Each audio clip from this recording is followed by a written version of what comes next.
A transformation is unfolding across the Pacific that few saw coming.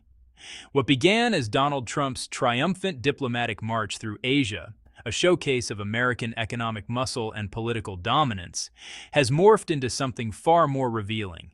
Beneath the surface of ceremonial handshakes, lavish state dinners, and carefully choreographed photo opportunities lies a more complex reality. The United States is discovering that its traditional leverage over Asian partners has fundamentally shifted. Trump arrived on the continent with bold expectations. His administration demanded massive financial commitments, hundreds of billions of dollars, from nations long considered loyal American allies. The pitch was straightforward: invest in America, support our economy, and in return, maintain the security and trade relationships that have defined the post-war order. But as his delegation moved from Tokyo to Seoul, and as tensions with Beijing intensified in the background, a pattern emerged that Washington hadn't anticipated. These countries weren't simply saying yes. They were rewriting the terms entirely. Japan responded with financial engineering so sophisticated it turned American demands into Japanese profits. South Korea deployed cultural diplomacy with surgical precision, offering symbolic honors in exchange for tangible economic concessions. And China, watching from a distance, recognized an opening in America's desperation to sustain its artificial intelligence boom, a sector now valued in the trillions but dangerously dependent on markets Washington has tried to isolate. What Trump envisioned as proof of renewed American supremacy has instead become a masterclass in how modern geopolitics actually works. Power today isn't just about military strength or political threats. It's about who controls the supply chains, who holds the technological keys, and who can wait out short-term pressure while building long-term alternatives. The countries Trump visited understood this reality. They played his game, but by their own rules. And in doing so, they've exposed a fundamental truth that many in Washington still refuse to acknowledge. The world has learned to manage America, not simply obey it. This isn't a story about diplomacy failing.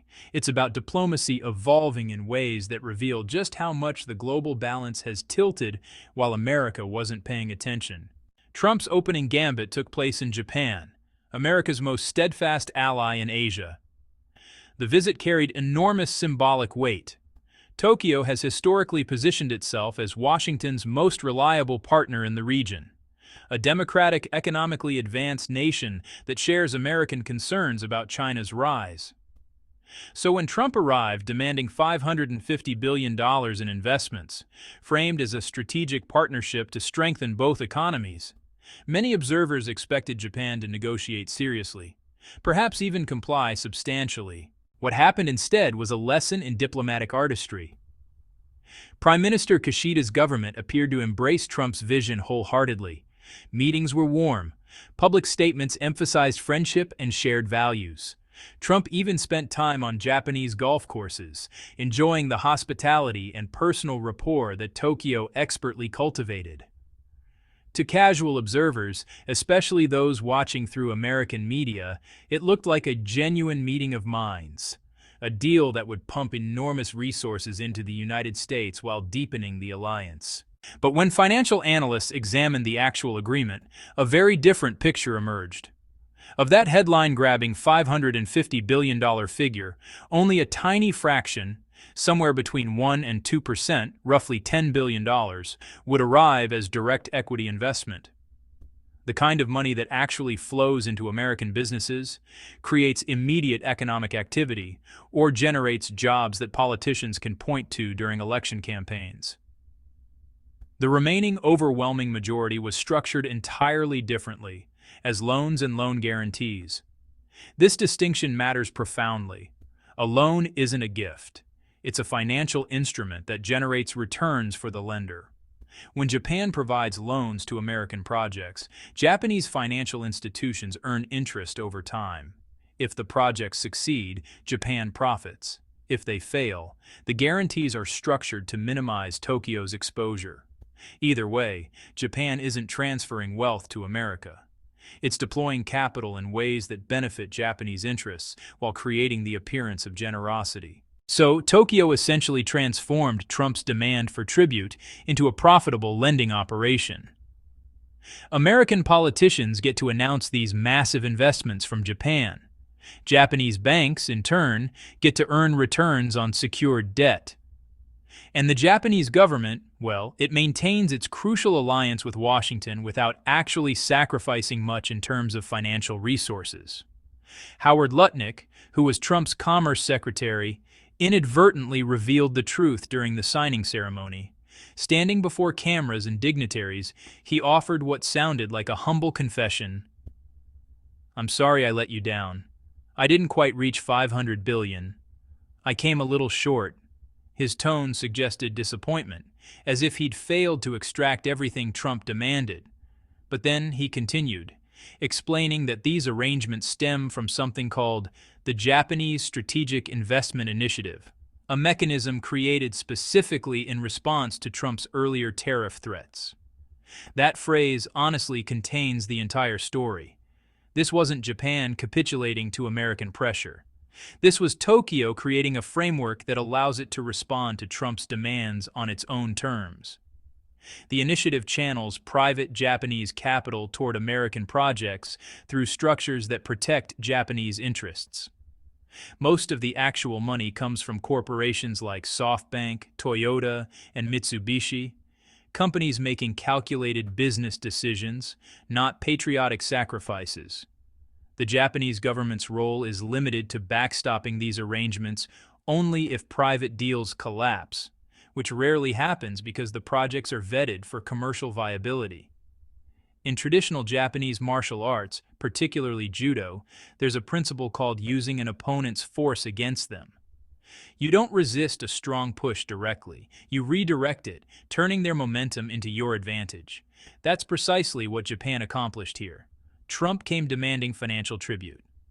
Tokyo said yes, transformed that demand into an investment vehicle that serves Japanese interests, and sent Trump home claiming victory, while Japanese financial institutions positioned themselves to profit for years. The performance was flawless. It satisfied Trump's need for headlines.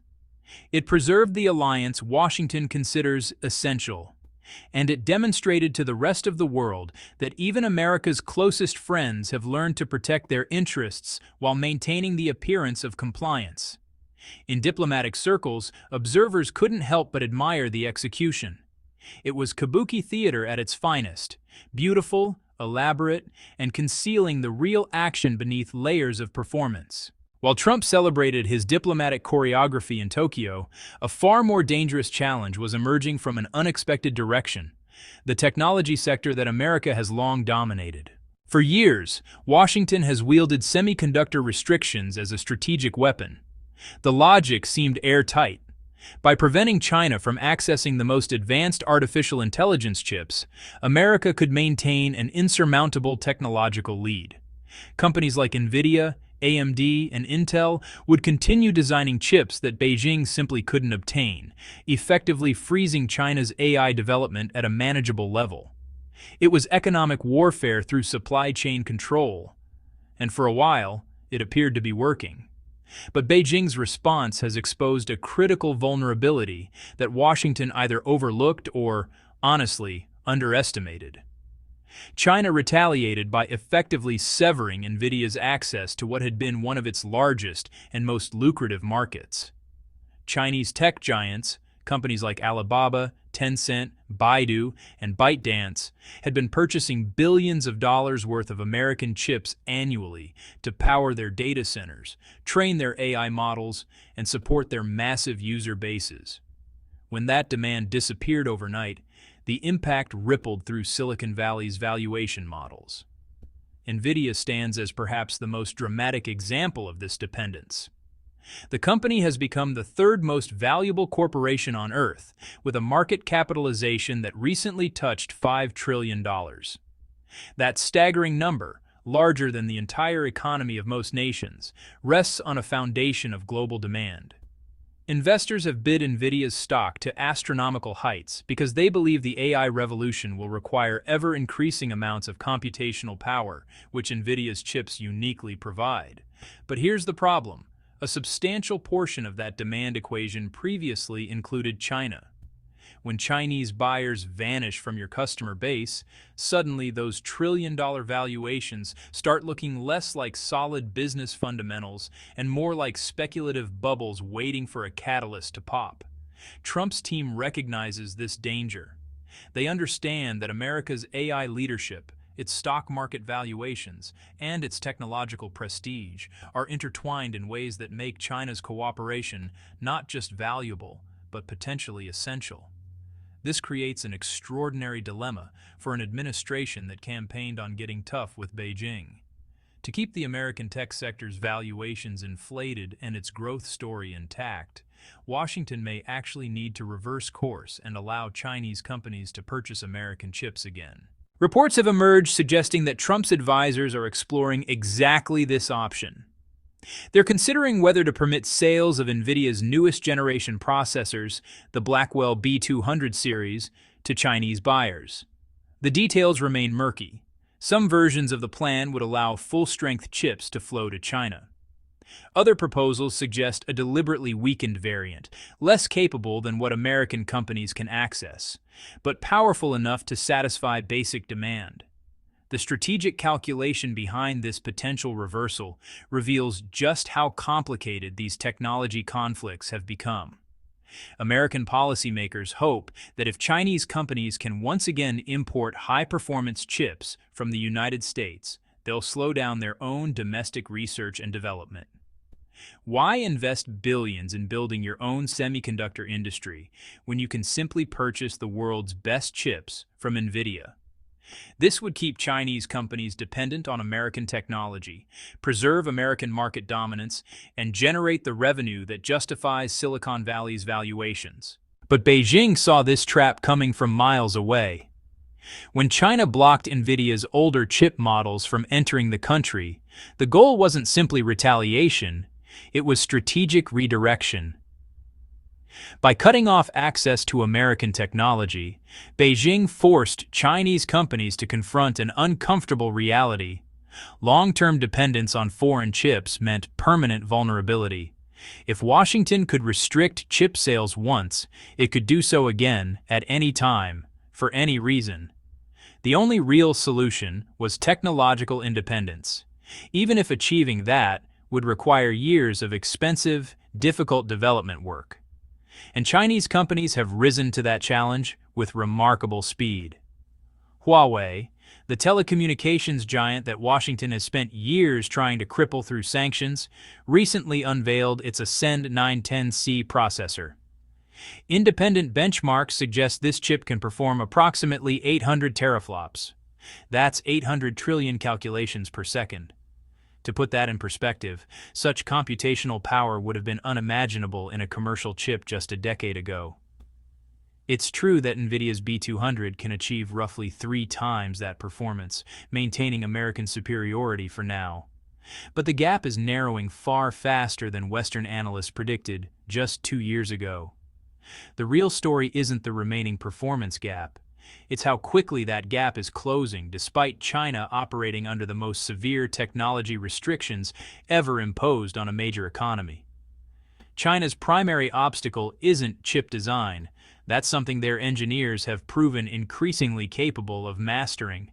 The bottleneck is manufacturing. The most advanced semiconductors require lithography machines that use extreme ultraviolet light to etch impossibly tiny circuits onto silicon wafers. Only a handful of companies in the world can produce these machines, primarily ASML in the Netherlands and Tokyo Electron in Japan. Both companies, under American pressure, have stopped selling their most advanced equipment to China. Without access to this machinery, Chinese chip manufacturers can't produce processors that match the cutting edge one-to-one. So they've adapted by developing a workaround that's both ingenious and revealing. Instead of trying to match Nvidia chip for chip, they're building massive computing clusters that link multiple domestic processors together. Imagine trying to compete in a weightlifting competition, but you're not allowed to use the heaviest weights your opponent has. Your solution: use more moderate weights, but lift many of them simultaneously in a coordinated way. You won't match your opponent's single lift performance, but you can still achieve comparable total power. That's essentially what Chinese tech companies are doing with semiconductors. Alibaba's approach illustrates this strategy perfectly. The company has developed an advanced pooling system, a sophisticated software layer that allows multiple chips to work together so efficiently that their combined output far exceeds what you'd get by simply adding their individual capabilities. Recent reports suggest Alibaba achieved a 9-fold performance multiplication, meaning that 213 chips working in concert delivered computing power equivalent to nearly 1,200 chips operating independently. This isn't just clever engineering, it's a fundamental shift in how China approaches the technology competition. If you can't buy the best individual components, you redesign your systems to extract maximum value from what you can produce domestically. And in doing so, you build expertise, institutional knowledge, and industrial capacity that makes future independence increasingly achievable. Then came DeepSeek, a development that, honestly, sent shockwaves through the Western AI community. This Chinese large language model, comparable in many ways to systems like ChatGPT, demonstrated performance levels that really shouldn't have been possible given China's technological constraints. The secret lay in a radical approach to data efficiency. Where most AI models store information using 16 or 32 bits per number, preserving high precision for complex calculations, DeepSeek compressed that down to just 8 bits. It stripped out the fractional components entirely, keeping only the essential information needed for the model to function. The resultant AI system that reportedly operates at 1/10 the cost of ChatGPT when OpenAI first launched it, while delivering comparable capabilities for most tasks. This achievement matters less for its immediate applications and more for what it signals about China's direction. Beijing isn't trying to beat America by copying American methods. It's developing alternative approaches that work within its constraints, and, in some cases, those approaches prove more efficient than the originals. Each of these advances, Huawei's processors, Alibaba's clustering techniques, DeepSeek's efficiency innovations, might seem incremental when viewed in isolation. But collectively, they represent something Washington didn't anticipate. China is building genuine self-sufficiency in artificial intelligence, and doing so faster than America's restrictions were supposed to allow. The implications for Trump's strategy are, well, pretty profound. He imposed technology restrictions believing they would cripple China's AI ambitions and force Beijing to negotiate from weakness. Instead, those restrictions accelerated China's drive toward independence. Every quarter that passes brings Chinese capabilities closer to parity, making the window for American leverage narrower. Now, as Nvidia's valuation threatens to deflate without Chinese demand, Trump faces an ironic predicament. His administration may need to lift the very restrictions it imposed, not because it wants to help China, but because American companies desperately need Chinese customers to justify their stock prices. And Beijing knows it has time on its side. Every month of continued sanctions is another month of Chinese engineers solving problems, developing alternatives, and building the infrastructure for permanent technological autonomy. The AI standoff has become a test of wills between short-term American financial pressures and long-term Chinese strategic patience. And right now, patience appears to be winning.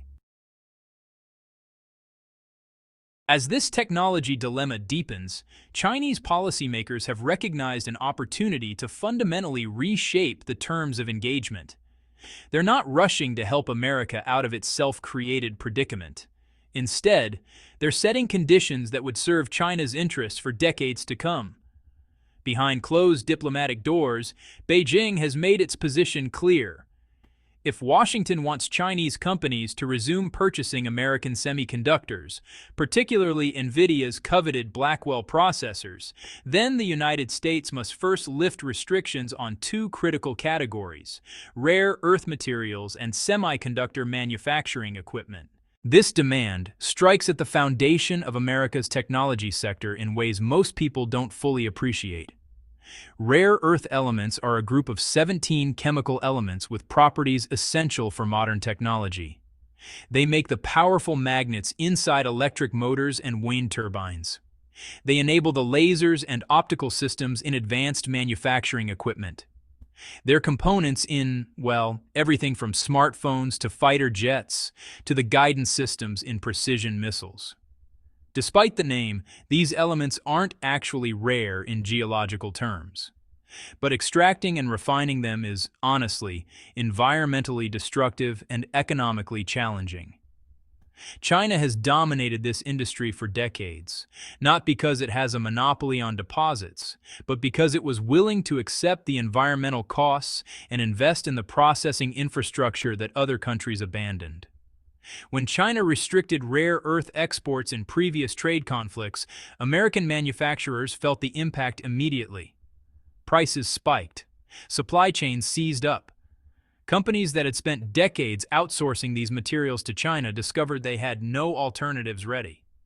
Building new rare earth processing facilities in the United States would take years and billions of dollars in investment, with no guarantee of commercial viability. The semiconductor machinery demand is equally strategic. China wants unrestricted access to the advanced lithography equipment from ASML and Tokyo Electron, the very tools that America has pressured European and Japanese allies to keep out of Chinese hands. These machines represent the choke point in chip manufacturing. Without them, producing cutting-edge semiconductors becomes impossible. With them, China could close the technology gap America has worked so hard to maintain. Beijing's proposal is, well, elegantly simple. Washington lifts all restrictions on these critical inputs, and in exchange, Chinese companies will resume purchasing American chips worth billions of dollars annually. Trump gets his immediate political victory. China is buying American again. And Silicon Valley gets the demand it needs to sustain its valuations. But the long-term consequences would reshape global technology competition entirely.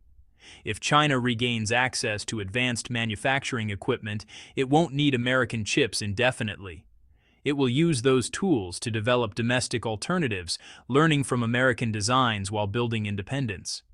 Within a decade, maybe even less, China could possess both the design expertise and manufacturing capability to compete directly with Nvidia, AMD, and Intel.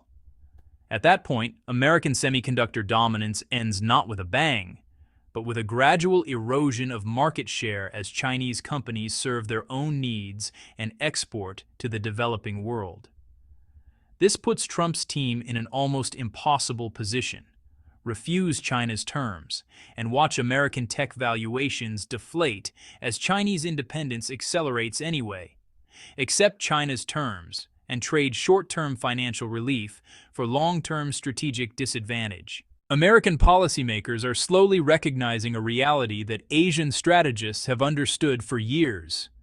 Leverage in the modern global economy isn't unidirectional.